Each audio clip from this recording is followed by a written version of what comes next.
Bismillahirrohmanirrohim. Assalamualaikum warahmatullahi wabarakatuh. Anak-anakku, siswa-siswi kelas 7 MTS Negeri 5 Sleman. Apa kabar semuanya? Semoga kalian selalu dalam keadaan sehat walafiat.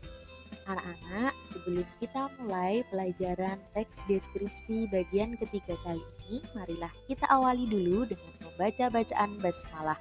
Bismillahirrohmanirrohim. Semoga dengan bacaan basmalah tadi, Allah Subhanahu wa Ta'ala senantiasa memberkahi kita semua. Anak-anakku yang solih-solihah, pada pertemuan yang lalu kita telah belajar mengenai struktur teks deskripsi, yaitu identifikasi, deskripsi bagian, dan simpulan atau kesan. Ada 3 struktur teks deskripsi ya, identifikasi, deskripsi bagian, simpulan atau kesan. Kalian dapat menonton lagi tayangan YouTube Bufida materi teks deskripsi bagian kedua mengenai struktur teks deskripsi. Pada hari ini kita akan belajar menelaah penggunaan bahasa pada teks deskripsi. Jadi, kalau kemarin kita belajar strukturnya, hari ini yang akan kita pelajari adalah penggunaan bahasanya. Ya, penggunaan kalimat perincian untuk mengkonkretkan. Contohnya, ibuku orang yang baik. Perincian dari kata baik, ibuku selalu menolong orang, dan tutur katanya lembut. Nah, jadi dari kata baik itu dirincikan menjadi senang menolong orang dan tutur katanya lembut. Ikan kecil berwarna. Perinciannya, ikan kecil berwarna merah dan bintik-bintik hitam. Jadi misalnya kita menulis teks deskripsi harus rinci ya. Jadi ikan kecil berwarna, belum bisa membayangkan warnanya apa, warna kan banyak. Tapi kalau ikan kecil berwarna merah dan bintik hitam, setidaknya kita ada gambaran. Kalau ikan itu warnanya merah, ada bintik-bintik hitamnya. Penggunaan kalimat serapan panca indera, seolah melihat pantai panjang berwarna putih. Jadi seolah kita melihat pantai yang berwarna putih, seolah mendengar debur ombak pantai terdengar berirama, seolah merasakan udara terasa sangat segar dan menyejukkan. Jadi ada kalimat-kalimat yang ditulis dalam teks deskripsi itu menggambarkan situasi yang sesungguhnya. Jadi seolah kita itu bisa melihat, seolah pembaca bisa mendengar, seolah bisa merasakan apa yang dirasakan penulis yang menulis teks deskripsi. Penggunaan kata dasar KPTS. Nah, kata dasar KPTS ini jika bertemu awalan me akan luluh.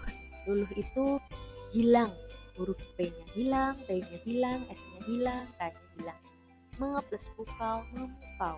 Me plus tulis, menulis. Me plus sapu, menyapu. Me plus kira, mengira. Jadi KPTS-nya hilang. Nah, untuk lebih memahami ini, ada yang luluh dan tidak luluh. Kalian bisa pelajari di halaman 35 buku bahasa Indonesia yang bisa kalian buka halaman 35 untuk lebih memahami penggunaan kata dasar KPTS. Selanjutnya, penggunaan sinonim pada teks deskripsi. Pada teks deskripsi, penggunaan sinonim misalnya indah, sinonimnya elok, permai, senang, sinonimnya bahagia, sedih, sinonimnya menyayat atau menyakitkan. Penggunaan kata depan pada teks deskripsi.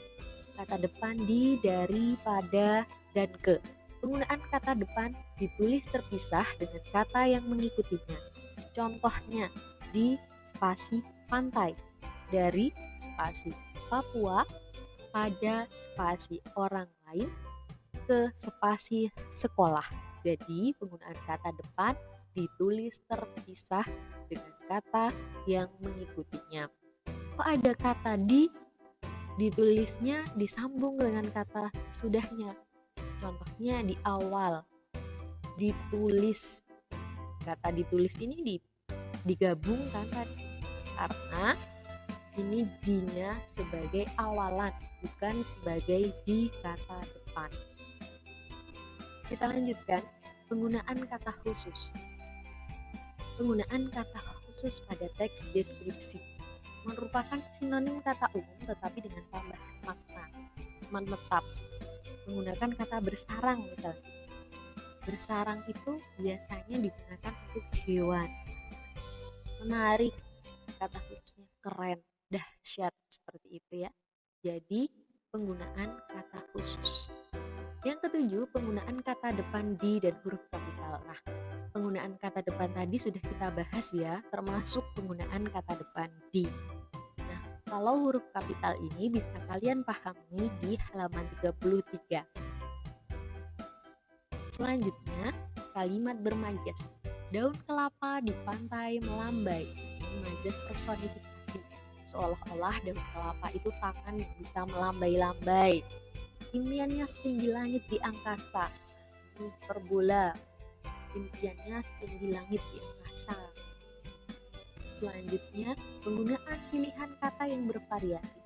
Dalam penulisan teks deskripsi, penulis menggunakan variasi kata. Bersih, variasinya jernih. Mengagumkan, variasinya pesona, memukau. Bahasa pada teks deskripsi tadi ada 9 hal ya, ada perincian, ada panca indera, sinonim, kalimat bermajas, penggunaan kata depan, penggunaan kata dasar KPTS, kata khusus, penggunaan huruf kapital, dan kalimat.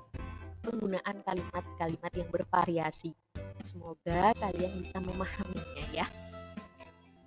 Pada kesempatan hari ini, cobalah untuk menelaah bahasa pada teks deskripsi halaman 18 sampai 19 yang ada di buku ini. Selanjutnya, selamat mengerjakan di Google Form yang sudah kita siapkan di tayangan YouTube ini di bagian deskripsi ya.